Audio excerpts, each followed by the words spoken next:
you guys have a good break? Yeah. What break? Yeah, exactly. That's awesome. Like, I'm guessing all grad students probably stayed here. Like, it's probably left town and stuff, right? So,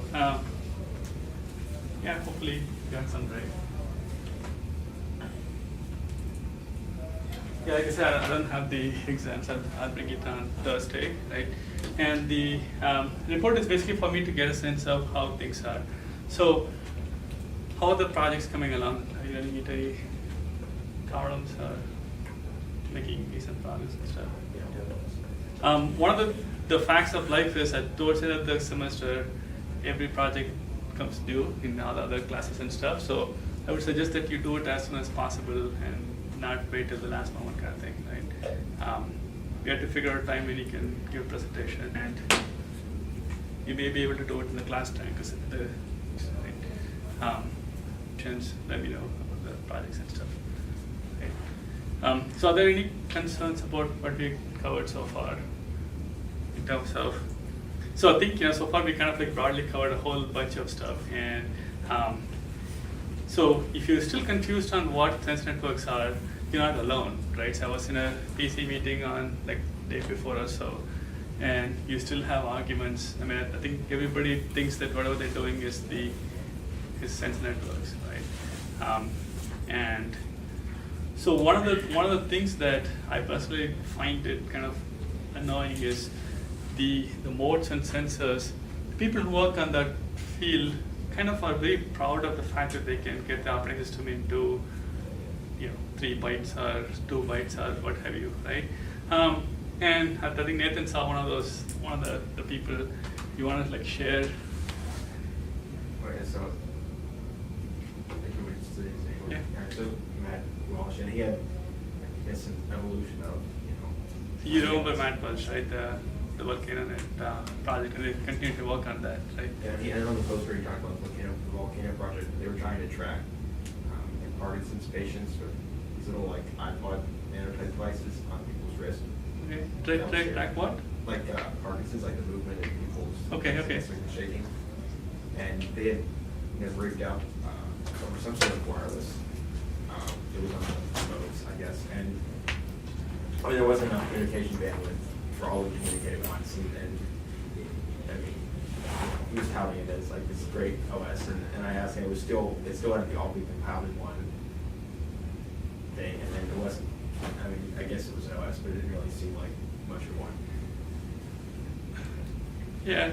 So one of the other projects, the first one is underwater, right? Everybody wants to do underwater, and regardless of that makes sense, right? And I saw somebody wanting to do infrared sensing underwater, right?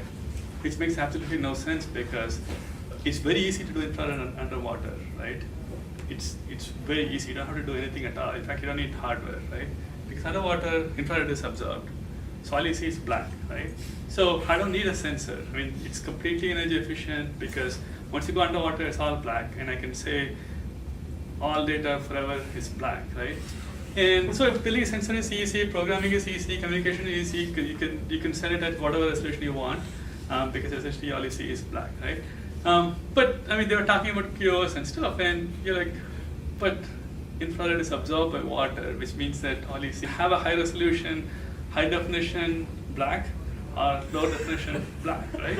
I mean, you are laughing, but when you see those papers, right? When you see somebody actually spent time motivating why this is awesome, and they come up to the point, it's not funny anymore, right? Because, like, did anybody like think at all, right?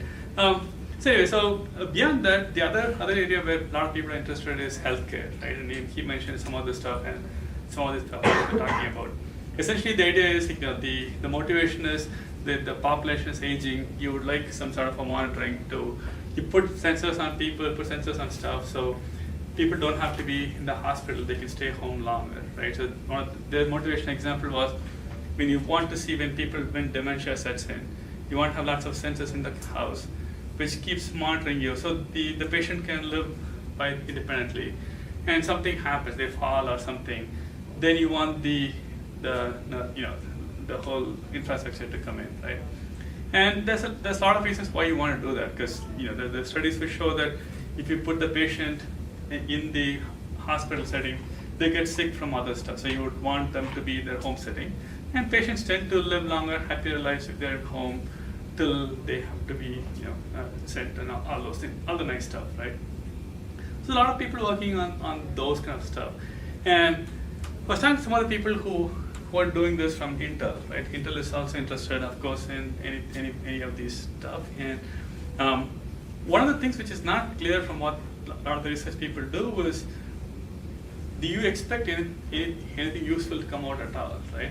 From a computer science perspective, from our perspective, you can put all sensors on you to figure out how you move, right? And if I read you correctly, it's basically like to show when I shake uncontrollably, right? Yeah. And you want to capture that, and you want to collect that and do stuff, right? So you put like sense. I mean, if I tell you that's what you want to do, right? What would you say? If you want to figure out how much I shake my hand to figure out if it's shaking too much, then alert something, right? How would you design such a thing? What kind of a sensor would you put, and what is the, how would you design such a thing hardware-wise? I'm not asking about complicated stuff, just,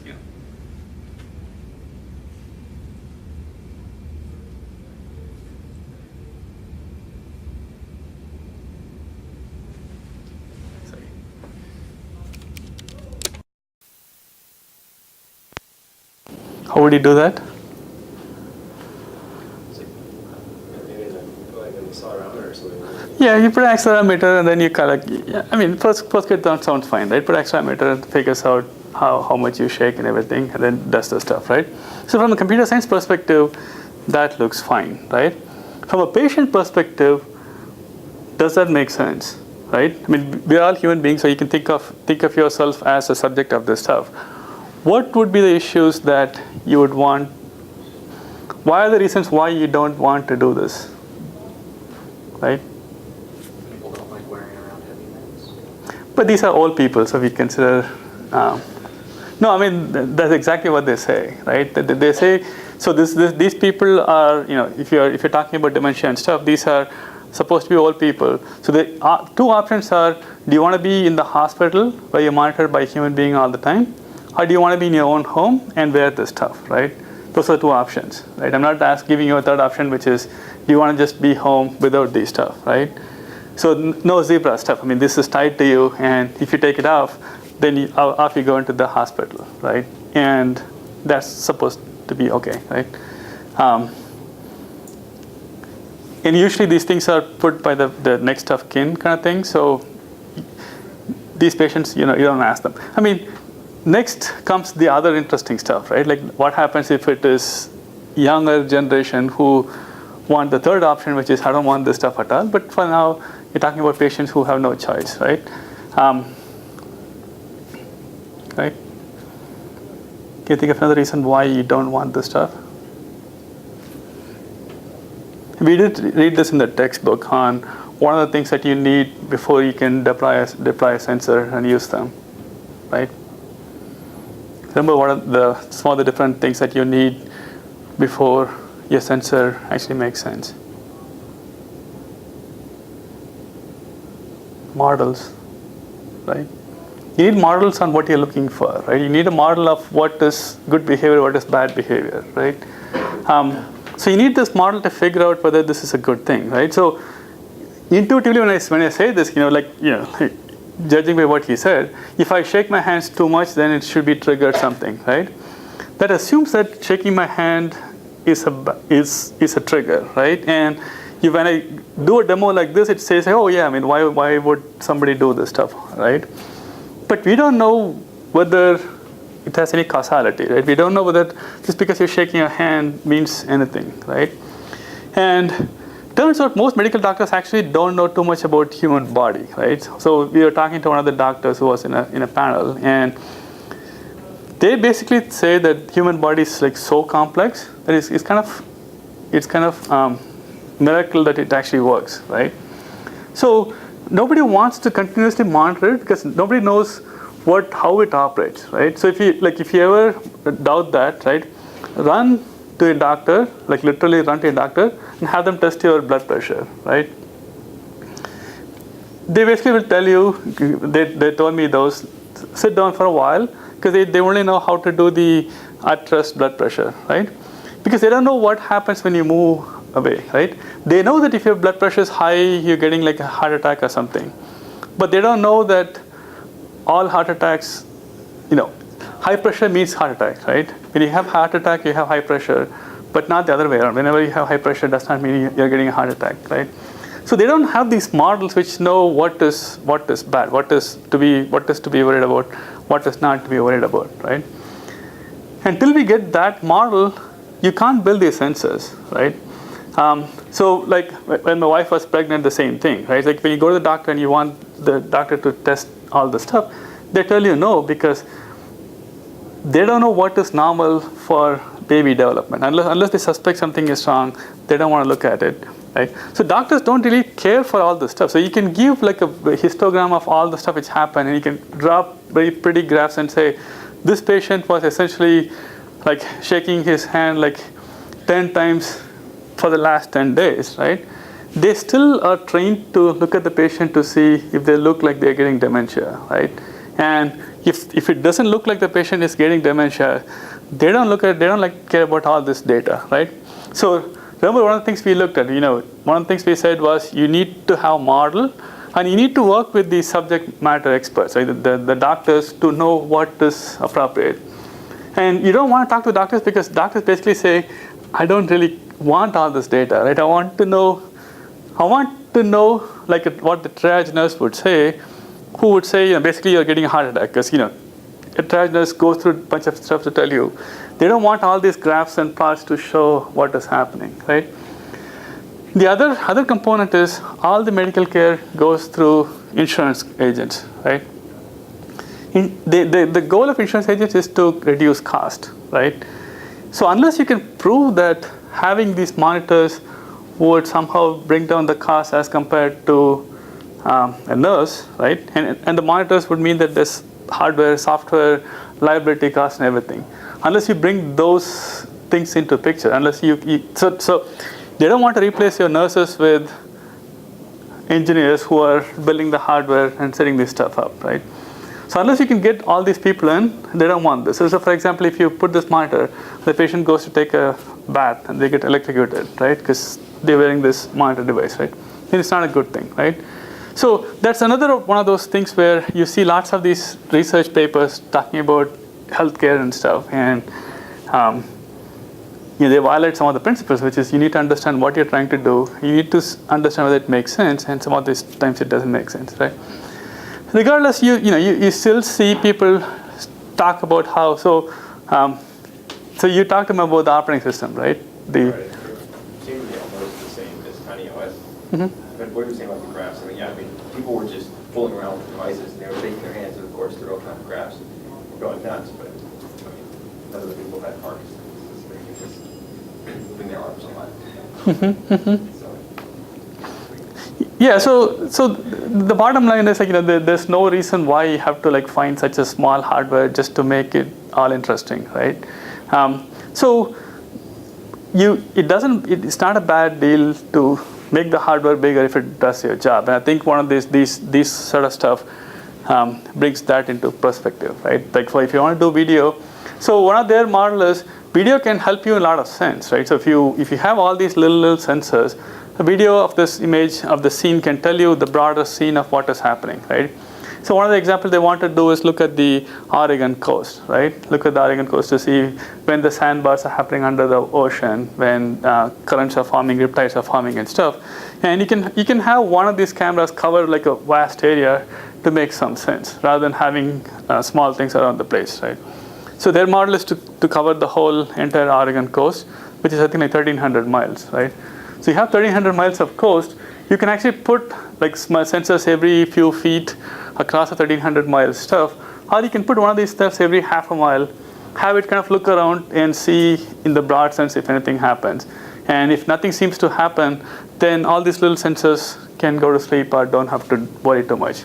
So those are models of heterogeneous sensors. You have multiple sensors, and you don't want even though you have the small sensors, you don't really want to worry about them because you have these higher level sensors, right? So they started work on this video sensor, and that's what the paper is about, right? So they have multiple papers, and I chose 2 of them. One was in ACM Multimedia, another was in NASDAQ, right? So did you guys get a chance to read those papers? Right? Okay.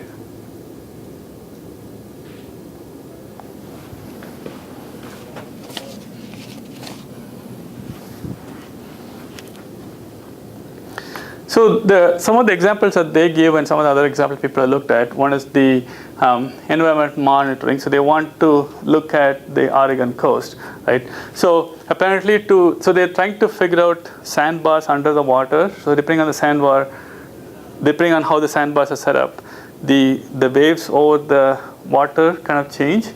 So the way they do it right now is they send a graduate student to wait in the beach and look at the tides to see how they're progressing, right? If you're a very famous professor, you probably have 1,300 students who can all go and sit on the Oregon coast, which doesn't seem like a good idea because Oregon would seem pretty cold, right? So you want to replace them with these cameras. You want to put these cameras across the coast, and so you can do stuff. So you can look at the sandbar. You can do rip current detection by having multiple of these sensors, right? The other thing they wanted to see was if a tide happens, they want to see how it progresses, right? Maybe a tsunami happens, you can kind of see the stuff go through the Oregon coast or something like that. So you want this to be programmable. You want to deploy these things. Energy is a concern, but not so much of a concern. So because you can put something, you can have solar or wind power based systems. And the nice thing is, at night, there's no solar energy system. But at night, it's dark too, so you don't have to worry about what happens at night. So they would like to collect the data during the day and maybe transmit it over the night before they start the new day kind of thing.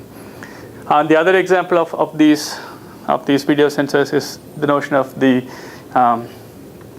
dementia and other patients.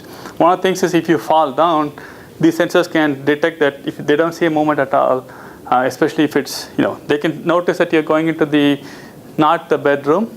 And if you go into another room which is not a bedroom, and suddenly you lay motionless, then it's time to trigger something, right?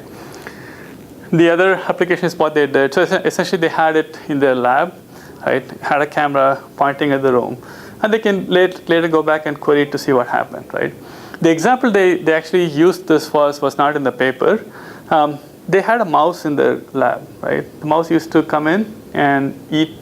The grad student used to leave food in their drawer. So it used to eat, right?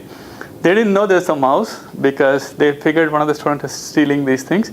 So they had put this stuff, and of course, you can see the mouse come in and eat the food. Of course, that's not a good thing to put in the paper because when you see a mouse, the whole the health services comes in, right? You don't want to have mouse in the building, which means they have to fumigate it, they have to kill it, they have to do all the other stuff, and it's not as cute and cuddly as what the paper could mean. But essentially, the idea here was, is collecting all the data, and then they can storing somewhere, then you can do queries on it, right? And the other applications, like I think, what's one of the big security companies? I forget what the name is, but essentially they have along the Red Sea, the oil pipeline. They have video cameras, right? I think they have about 10,000 or so along the pipeline, so they can know when there's sabotage, they can know sabotage and stuff like that, right? So there are a lot of reasons why you would want a video camera and video camera based sensors, and that's what they were trying to look at. So they go through a lot of detail about the hardware and how they had to make it work with the hardware, right? The hardware again was kind of ahead. I mean, they were ahead of their times because they used a 200 megahertz ARM processor. It didn't take too much power. It's like 5.5 watts, right? It used 802 211B PCMCI card, not the best way to get wireless because the PCMCI interface is very inefficient. It was sort of big because the card was the PCMCI card was fairly big, and they used a Logitech USB 1 camera, right? And they had to go through a lot of effort to get that darn thing to work, right? Because one of the problems was USB 1 is the old generation. It only does 12 megabits per second, so that's not enough to send the video across. So what they do is they compress the image. They do a proprietary compression on the camera itself, and then you send the compressed image to the main machine. And it's up to you in software to decompress it before you decompress it in JPEG. So if you get an image, so the camera compresses it into its own format, you decompress it, then recompress it back in JPEG or what have you, right? Which wouldn't be that big a problem if you're using it on a desktop. But on these small devices, now you need the CPU to decompress and then recompress, right? And that restricts how fast they can go. And they have a lot of detail about what are the issues and stuff, right? And for comparison, I think one of these processors, right? These actually look smaller than those ones, which seem kind of wrong, right? So this is like a 1 gigahertz machine, up to 1 gigabyte of memory, can run Windows or Linux or what have you. It consumes about 13 watts, USB 2.0, supposed to be 10 by 7.2 centimeter, which is 4 inch by about 3 inch, right? So it's at least as big as this one. So now I really want to get one of these things because it seems like it ought to be like this big, right? And so if you have one of these, you won't have to go through any of those stuff. All the stuff about the USB 1, those issues should go away, right? In fact, I think one of you guys are working on using a FireWire camera, but you won't have any of these issues because the protocol is far superior than USB, right? So in this context, there's another piece of work being done at Johns Hopkins, which is interesting from a sensor perspective, right? So essentially, they build a sensor where each video element can do processing, right? So the idea here is you build a sensor to detect somebody, right? So say they can take somebody from the class, and you can say these sensors are programmed to detect you, right? So if you go in front of it, all the sensing elements would collaborate at the sensor, at the CCD sensor itself, and they can detect whether you are there or not, right? So the idea would be you'll have a wall of the sensor for everybody who's here, and essentially if any of us go in front of it, some part of the sensor network knows they're programmed to look for you, right? It's a weird way of looking at stuff. I mean, this is a very energy efficient because it's very energy efficient, very small, essentially a little sensor, and it knows you, right? It's designed to detect you. I don't think you can reprogram it on the fly, but it has other applications in some other scenarios, right? So there, you don't actually get a video out. All you get is you are there or not, right? And that's the hardware component. Yeah. When you say you mean a specific person?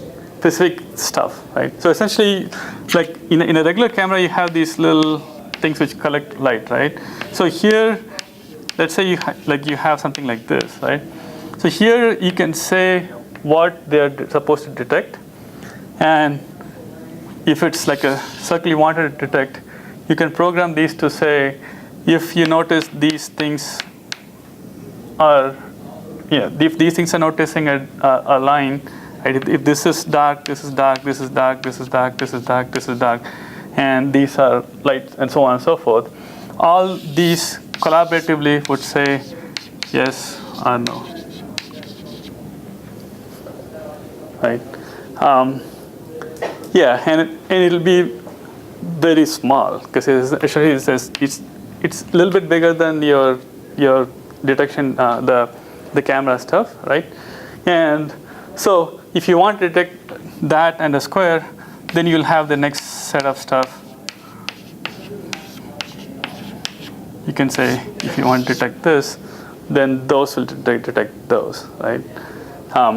It's extremely energy efficient, because it's nothing more than the sensor. It's extremely small, but all you get is this yes or no, right? And I don't think you can reprogram it on the fly, so it's kind of built to detect you. But they were saying that it's cheap enough that they can build a whole wall out of this, and so you can, if you go by it, some of these things can detect whether you're there, right? It's a different application. It's not the same application, but it's a fairly good model, right? So those are two different ways of doing this. One is to get the video out completely, and the other one is to do these things. In terms of taking a video out, it's pretty. I'm not sure how many of you have background on video processing. Essentially what happens is you create a frame, right? Essentially it's like a still frame that you have, and you have multiple of these, right? Right, there's 1, 2, 3, 4, and so on and so forth. And the more you have, the more smooth it looks, right? So typically your TV would do 30 frames per second. So in every second there are 30 of these things, and so you can go higher to go for higher resolution, or lower for lower resolution. If you do, for example, 1 frames per second, that means only 1 in every second is captured. So if I'm moving my hand, and suppose my hand was here at the zeroth time, it was here at 1 second, then you'll have 2 pictures, one which shows my hand here, next one is here. If you had 30, then you'll have everything between those, right? So the more higher frame rate you have, the easier it is to detect if anything is happening smoothly, right? The lesser you have, then you have these jumps. So it essentially looks like a bunch of different pictures. The processing becomes harder. There's some things you can't really do, right? So depending on what kind of application you want to do, you can have different frame rate. And the challenge is the more frame rate means there are more frames. So if you have 30 frames per second, you're going to have 30 of these, let's say 4 frames per second. You have 4 of these pictures. And if you have a 320 by 240, right, or 640 by 480, this is the same resolution that you see in your camera, right? So it essentially says that this is 640 pixels and this is 480 pixels, right? So with this, it says there are 640 by 480, 4 of these pictures every second, right? So you have to figure out what you want to do with that. So in their model, the USB camera would give you 4 of these every second in the compressed format, in the USB compressed format. So you have to uncompress them to get the raw data. Then you have to recompress them because the raw data is very big. So you compress them using JPEG or something to get these, to make these stuff, right? It's sort of, you can expect it to sort of linearly grow with how much you have here. So if you make it small, right, essentially if you make it like say 160 by 120, right, then it's essentially 1/4 of this, and this is 1/4 of this amount of data, right? So the smaller the image is, the easier it is to process, the smaller the output data is, but you cannot see too much, right? This is the same of what you expect from a picture, photographs, right? So you can take a picture from your cell phone or on a high definition TV or something. The smaller ones, it's kind of hard to know what's happening. The larger ones are easy to follow, right? So they have to worry about what those frame rates are, how many of those you want. Then you have real-time issues of are they split evenly, right? So you don't want such that if you couldn't finish this stuff, right, then it'll look like you see a little drop in the frames. But none of those matter in their case because this is all being used for further processing, not for viewing, right? So they want to run some algorithms trying to figure out what's happening. So for example, if they want to see if I'm stealing that chalk piece over there, right? So you will want to see that I'm standing here at this point, and hopefully at this point I'm standing here, and at this point I'm near the chalk, right? So in the first frame I'm here, second frame I was right here, third frame I'm right here, and if you look in the first frame I'm here, chalk is there. Second frame, I'm here, chalk is there. Third frame, I'm here, but the chalk is not there. Then you infer that I stole it or something, right? And if you can do this at a higher frame rate, then you don't have to worry about this. I mean, you can probably see me take the chalk kind of thing, right? And so that's the issue here. And it's much more data than what you'd have from temperature, right? Because the temperature data, you have one number, right? You say 80 degrees or something. Here, at each frame, you have 320 by 240 by whatever, right? Let's say 8 bits or so. So every frame could be that big. And if you have 30 of these in a second, so you have lots of data, right? And that's why this becomes different than your mode kind of system, because you're creating so much data that you have to do something about it. Otherwise, your system will disintegrate. The other issue is things actually do change here rather rapidly, right? So if you have a camera here pointing at this wall, and there's no one in this room, and the light is on and nothing else, then you basically want to get the same frame. Nothing is really happening. But when things happen, when I move through the system, you'll see lots of data changing, right? Whereas if you're looking at temperature, it probably changes very slowly and in a rather nice fashion, right? So if room is like 78, it may go to 79 or 80 or something like that. Unless there's a fire going on here, things change very, very slowly. But even in the case of fire, there's not a whole lot of data you need to worry about, right? So that means if you have all this data to process, you need to have a substantial computing power. So 200 megahertz or so, the more faster the device is, the better you can do, right? So in this model, there's not so much claim to fame where you can say, I can do this on 2 bytes of memory on this 8 megahertz processor, but I can only do one frame every hour, right? Which you could do, but it's practically useless, right? One frame every hour means that it takes a picture once every hour. It may be good for some things, but not for other stuff, right? If you want to see if I'm stealing the chalk, practically I can have the whole class and leave, and you won't notice me, right? So if you did it 2 and then 3, right, I could have gone, right? So that's what changes here. So in this model, people are not so worried about how small it is, but how useful it can be, kind of thing, right? So the other thing that they want, so is the hardware components clear, right? So you have all these different sets of video that you want to do, and how fast you can do depends on the processing power you have. It also depends on the other components, the communication component, right? So the idea here is, suppose you have your sensor, CPU board or something, right? And you have the camera here somewhere. You have to connect it to this through some way, right? So they used USB, right? And then you have to send it out here, right? Network, right? And they used 802.11b, right? And you also have to worry about how it passes through the entire system, like what's the CPU, memory, all those different stuff, what the bandwidth, right? These things can be pretty big, right? So you have to worry about how this hardware is done, right? So for example, if this happens to be 12 megabits per second, then your sensor, you have to worry about whether you can take that much, you can process that much, whether you can store that much, all those things, right? So the storing part is, if you want to store all this data, right, and you want to send it to the sensor at some point, right? So you have to store it locally here somewhere, right? 12 Mbps means is 12 million bits per second, or 1.5 megabytes per second, right? So if you use like a mode kind of device, and you have, suppose your memory you have is 64, right? How long can you store? Like rough calculation.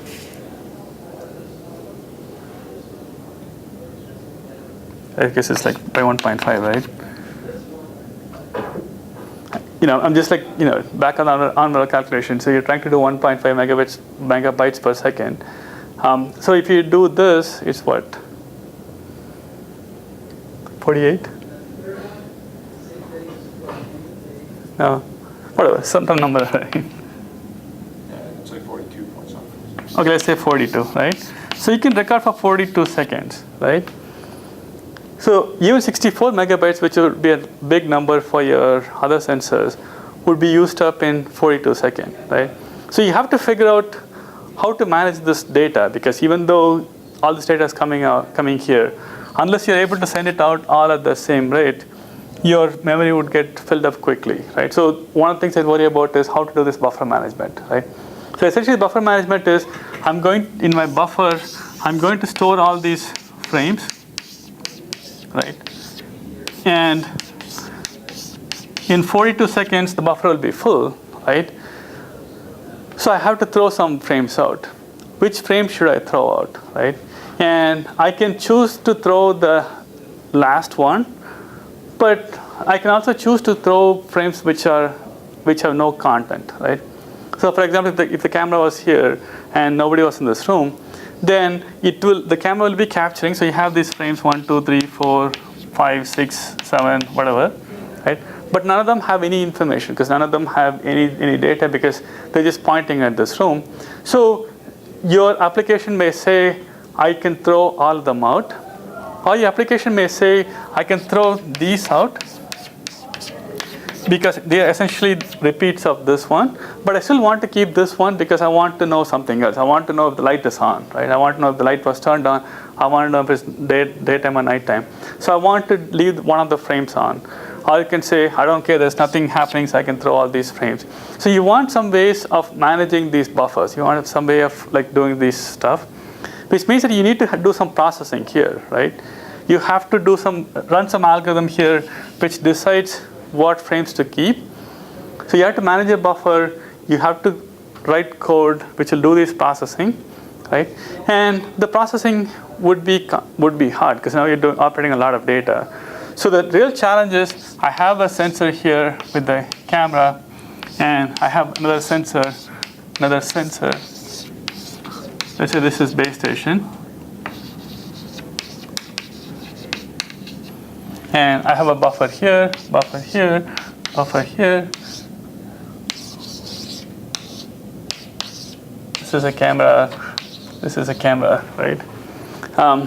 So what I really want to do is, I capture something here, it goes into these buffers. Right? How do I manage the buffers on all these nodes such that my goal is to send this video to the base station, right? If everything works out, I want all this stuff to go into the base station.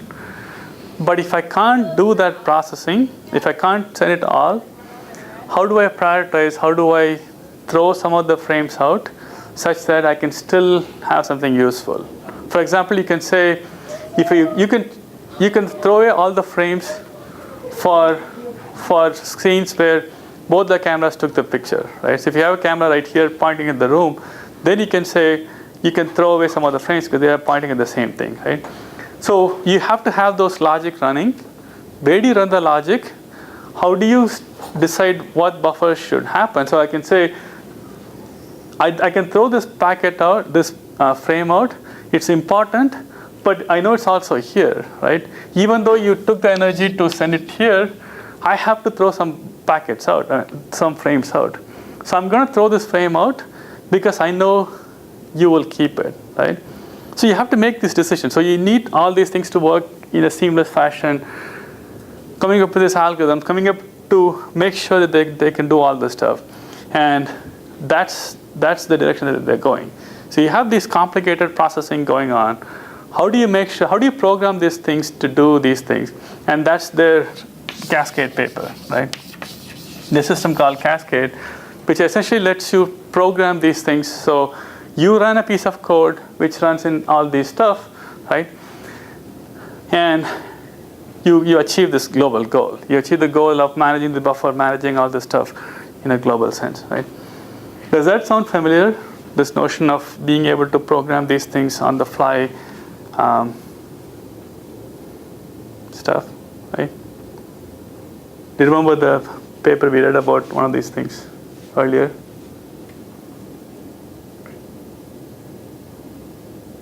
Not from the book, but one of the papers we read.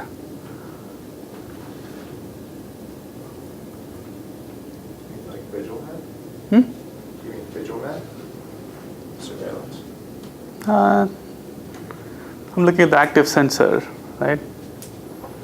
Remember the last lecture before the break, right? The notion of active sensors, right? Remember you send a different virtual machine for your particular program, right? So you want to send this code across to these different machines, and they do this a virtual machine for you, right? So you send a virtual machine here, and they operate on the data, and you write this code, right? So I think these two are in the same league, right? There they have this notion of virtual machines and stuff.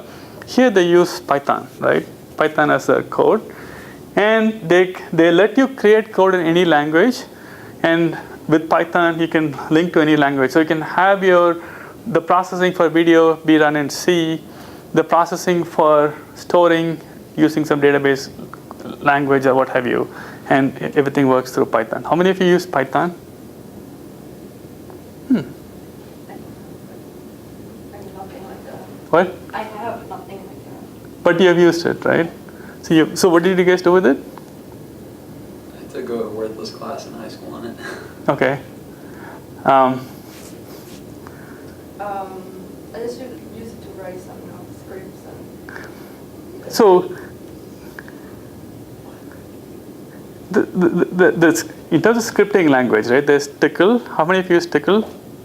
Tickle TK. Okay, so Tickle is a higher level scripting language. Python is a very geeky kind of language, right? I think Python, I have never used Python, but I heard it's more like Perl, right? How many of you use Perl? So do you think it's similar to, you're the intersection of both the sets, so. I've used Python 1 Pro, Okay. but it's like help me do things that would be too complicated to do in say C++ or something, like not too complicated, but like much easier. Mm-hmm. So this is actually driven by the grad student who was working on this project, right? And this student liked Python, right? And people do stuff with Python that you shouldn't be doing, kind of thing. So they went with Python because the student liked it, right? Essentially, so Python, the way I understand it, you can do anything you want, including shoot yourself in the foot, right? So Python lets you link to C modules fairly easily. From a Python code, you can call a C function very easily. So all this is easy, but it's sort of a nightmare to work with, right? From a perspective of whatever your perspective is. But from this kind of perspective, it's a fairly nice stuff. So I've seen demos from Wuchi, one of the lead faculty on this one. So essentially what they can do is they can have these sensors sent around. And you can inject a code from here, which can go through the sensor. So you can change stuff, right? So you can either change it to write a new code for image recognition, which is not what he's going to do in a demo kind of setting, right? But you can change it to say, I don't want it to be compressed by JPEG, I want it to be compressed by GIF or something on the fly. So I can send a new library for compression and say, this Python code is just doing compression. Now use this new C code that I sent, and that can do it faster, right? So essentially, it lets them, it's a scripting language, distributed scripting language that they developed. And you can send C code, object code, or what have you. And you're trying to do the same thing that what the active sensor people are doing. But this is targeted for this one sensor. They're not trying to make it more general. They're just trying to say, it's a lot easier than writing in C, right? Python is a lot easier than writing in C, but not a lot easier than writing in whatever your language of choice, right? But the good thing is you can send this optimized code. The reason why you want to send optimized code is like some of the hardware, you have constraints. You have real-time constraints on what you want to do. So for example, these operating on this frames, right? C may be a lot better than writing it in Python, right? So you would want to write them in C or assembly language. And one of the other things was some of the hardware give you special instructions, right? So if you programmed in 83, 86 or whatever, right? All the Intel architecture, right? They have this notion of SSE, SSE2, and all those instruction set, right? Maybe you heard those things. Those are vector instruction code. So depending on the processor you have, like PowerPC, they had the AltiVec and stuff like that, right? So these machines have these specialized instructions for operating on vector data, and vectors are essentially arrays, and these images are essentially arrays. So you can write code which can do certain things really fast, right? Because these machines are designed for video encoding and stuff. So if you know that you're operating on one of these machines, and you know that the new instruction call compressed to JPEG in hardware, you want to be able to use that, right?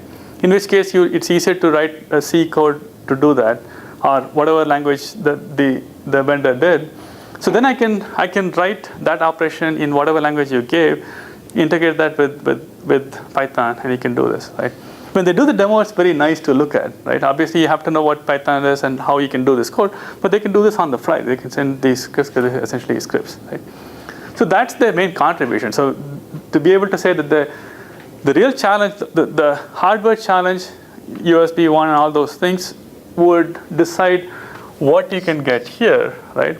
But once you get past that, the real challenge is you have the data here and you want it to go somewhere, right? And you have to have the logic here. So you need to tell that there's an intruder, or that somebody's stealing a computer or what have you. And the challenge is to do that, you may want to collaborate with a bunch of things, right? So if you're looking for stealing stuff, then you may find that if the PC which happened to be here is gone, and a camera which is looking at there saw somebody go after that, then you assume it's being stolen, right? So you don't want to say, if I move a PC from here to here, it's fine. But if a PC is gone from here and it left that way out the door, then it's stolen or something. So you want to do this distributed processing on the fly. And how do you write these code? Use Cascade. And how do you figure out where the buffer should be and all those things? How do you figure out such that the energy and all those goals is part of this challenge, right? And that's where they're going. And since they don't have to be stuck with the very small operating system, very small memory and all those things, they can talk about Python and stuff rather than do it in TinyOS and stuff, right? So if you haven't really used TinyOS, I think it's a really awful system to work with. Python may be bad, but I think TinyOS is far worse than Python, right? So that's the idea, right?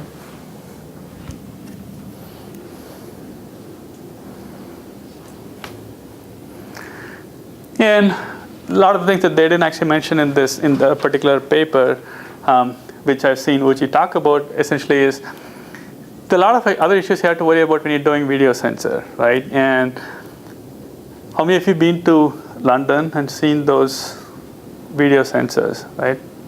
How many been to London? Okay, of very few people, right? So essentially, London is fully under video surveillance 24/7, right? They have video sensors monitoring you everywhere, right? And the idea there is to protect you, right? And I think they also have, some of them have speakers so they can actually talk back to you, right? So it's there. So the idea here is, I think back when IRA was a big issue, they can know where terrorists are, they can trace back and everything, right? So it's always used as an example of how you can use these sensors to do a good job of like keeping us all safe. And one of the people who was working in their project said it doesn't work, right? Because essentially, visual stuff, you mean it has to be clean, right? So if you have a camera here, it has to be kept clean so it can know who you are, right? And when you have throughout the city, you don't usually clean it, right? You've seen those at all the intersections in the US, right? All the intersection, there's a camera pointing down at something, right? Have you ever seen anybody like cleaning those things and cleaning those lenses, right? If you don't clean them outside, then nature takes its stuff. I mean, there's like, all kind of stuff grows on top of them and they become useless, right? The other stuff is the resolution. I kind of alluded to that a little bit. So the idea here is, without going too much into detail of resolution and all those things, right? I don't know what this is, right? So suppose you're watching your favorite game, let's say football, right? You're watching a football game and you want to see something about what the players are doing, right? Would you use your HD TV, let's say like 50 inch or something, right? Or your phone?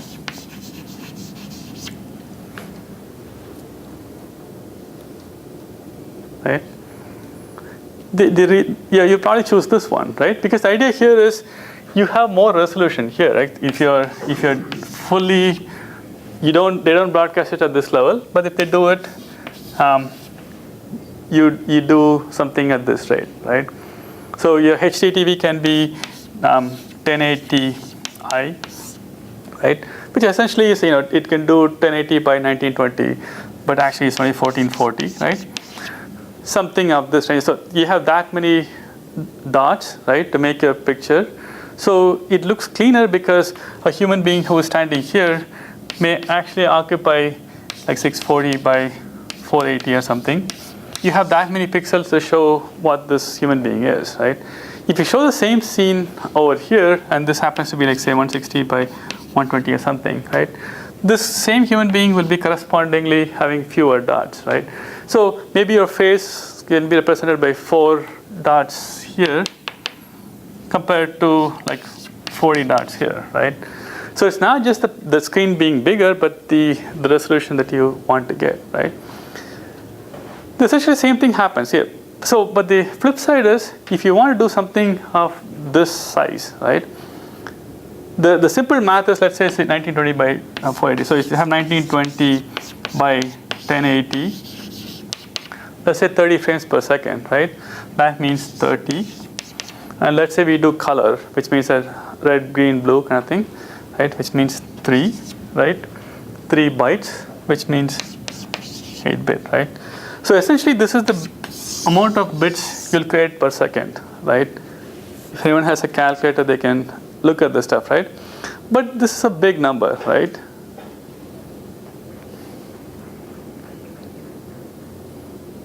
(1920, 1080, 30 times 24).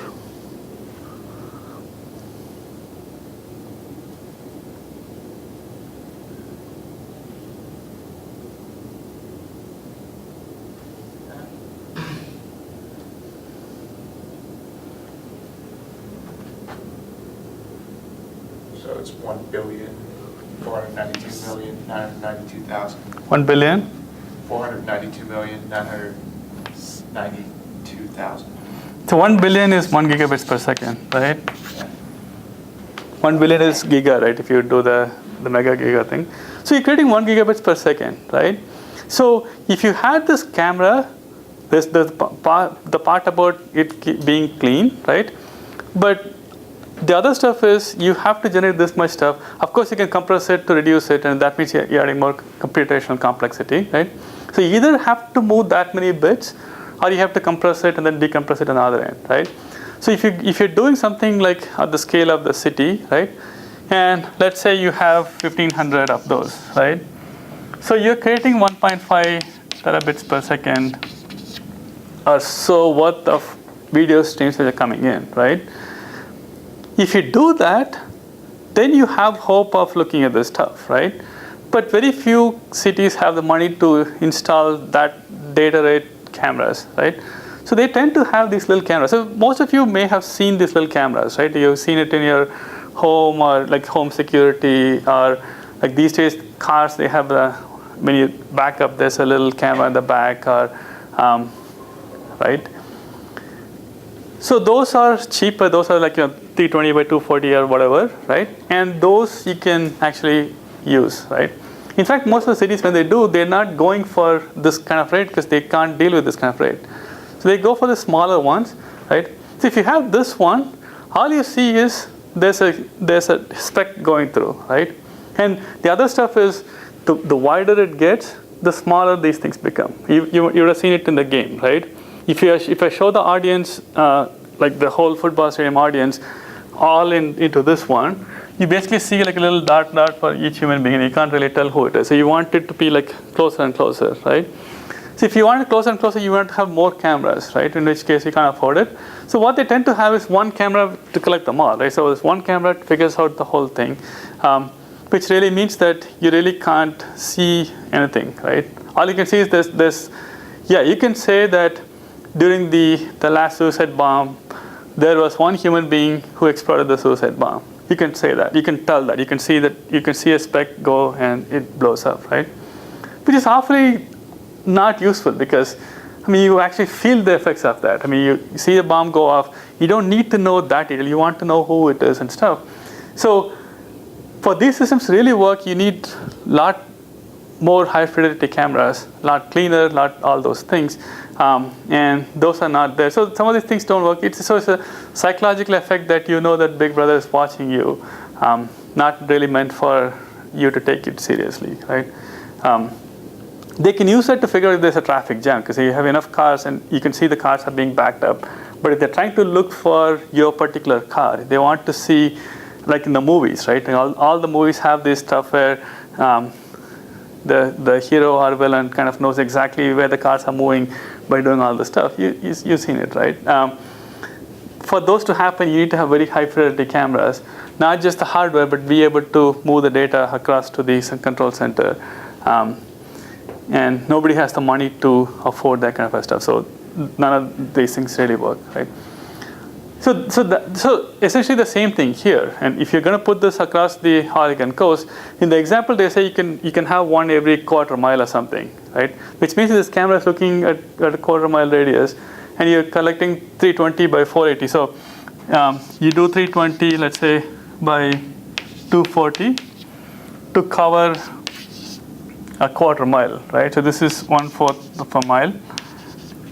So each pixel is probably worth like this classroom kind of thing, right? So I'm not sure how well this will be useful, but there are other issues. Like, birds tend to sit on top of these cameras. So when they deployed this, they didn't think that they had to worry about solar power, right? But turns out you have to because birds love. I mean, if you've been to a beach, I mean, beaches tend to be kind of bleak. So if you put this sensor to stand up and you have this nice thing where they can stand, so very birds either can sit down on the ground or sit on top. So they sit on top. So bird poop practically covers the solar panel very quickly, right? And you can't go and clean them because that's not a viable alternative. They had concerns that birds when they fly they're not expecting something in the middle, so you can kill them, right? They want to put windmills for energy because you have all the wind all the time. But you have to be careful that they don't kill the birds, right? So they had to have them in a certain fashion where birds cannot go and kill themselves and stuff. So there are all those issues of how do you do this stuff. And this ought to be a better scenario than people throwing these, the little motes and stuff. Oh, the other problem with the video sensors are videos are awfully unuseful if you put them on the ground, right? If you want to do the temperature, you can put them anywhere. But if you're a video, you have to kind of have them where they can see the stuff, right? If you put the camera on the ground, you can't see anything. So you have to kind of lift them up, and then you have to worry about all these issues. Sort of what every project kind of goes through, right? And I'm not even sure that some of these things can be solved, right? What do you do with the birds, right? He said you can kill them all, which probably doesn't go too well with if you want to do, especially if you want to do habitat monitoring, right? If you do this on the duck island, right? You can get rid of all the birds, so no more bird poop, right? And the whole project is useless, right? But otherwise, how do you deal with this stuff, right? How would you deal with this stuff, right? If you're doing the duck island monitoring with the video camera, right? And so you have to have the camera close by, right? You need some kind of like automated cleaning robot or something. Yeah. Where it cleans itself. But I mean, I still don't think that would work that well, but that's all I can think of. Show wipers. Yeah. yeah, but that's sort of intrusive, right? I don't know how the birds will behave, and suddenly there's a big thing which starts to clean the whole thing. After a while. Huh? They'll probably get used to it after a while. It might disturb them at first. Yeah, you hope. Yeah, you hope they'll get used to them. But then the energy used for those are going to be much more significant than the other stuff, right? Because now you have to physically move something, not just move something, but within to wipe out all the stuff, right? So it's not just moving, but it has to move to scrub the surface, right?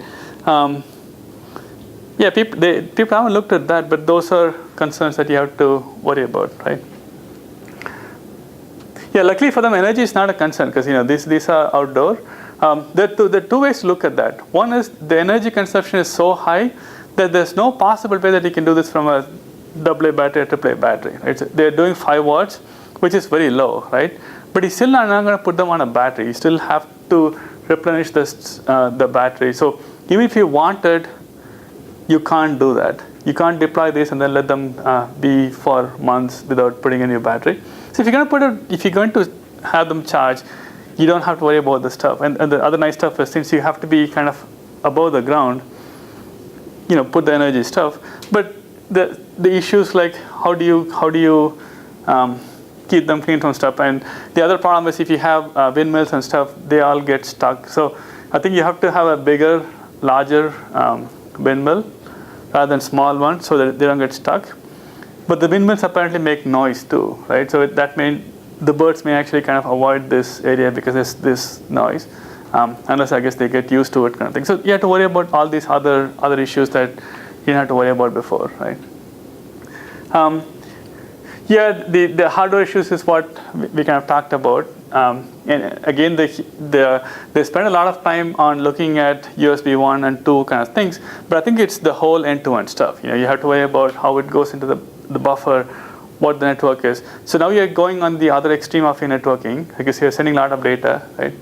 So these sensors are not likely to be sleeping as much as other one. If you're doing a temperature one, I can measure every hour or something.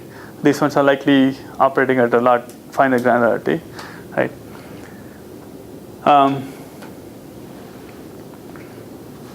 And the real issue is what happens between the time you capture it and you want to send it across, right? So you can't store all of it. You want to keep forwarding it along.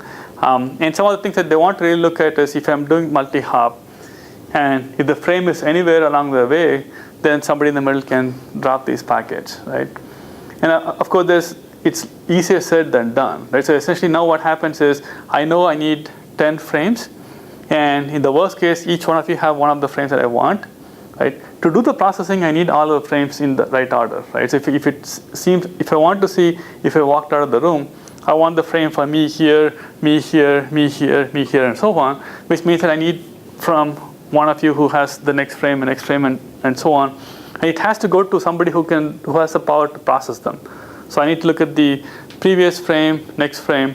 So if all of us have enough compute power to only store it, it has to be sent to somebody who can process it one after the other. And they do all this processing and figure out something was happening. And you want this to be in real time and so on and so forth. But at least that's where you want to go, right? That how do you manage all this data, right? Now the data processing is fairly significant. And you don't want this to be static, so you want this to be dynamic, and that's what the Cascade paper was talking about. So now you generate code like Python or what have you. But in general, like how do you program these things on the fly, right? So if you're sitting there and you want to change them to do something, you want to say, I have information that Osama bin Laden may be walking through this building. I want to do the detection, right? How do you generate the code and send it off very quickly, kind of stuff, right? One of the nice things is these things are expected to be operating at a higher frequency than the other sensors, right? They wake up every hour or so. Here they operate much faster, so you may be able to contact them. And the user interface, right? How do you specify what you're looking for? And I think the Panoptes paper they're talking about, one of the ways they do that is to say, I'm looking for some action which happened right here, right? Which means that you may have seen the whole scene, but whatever I'm looking for would have only happened here. I want to look at that, right? So in the case of the mouse,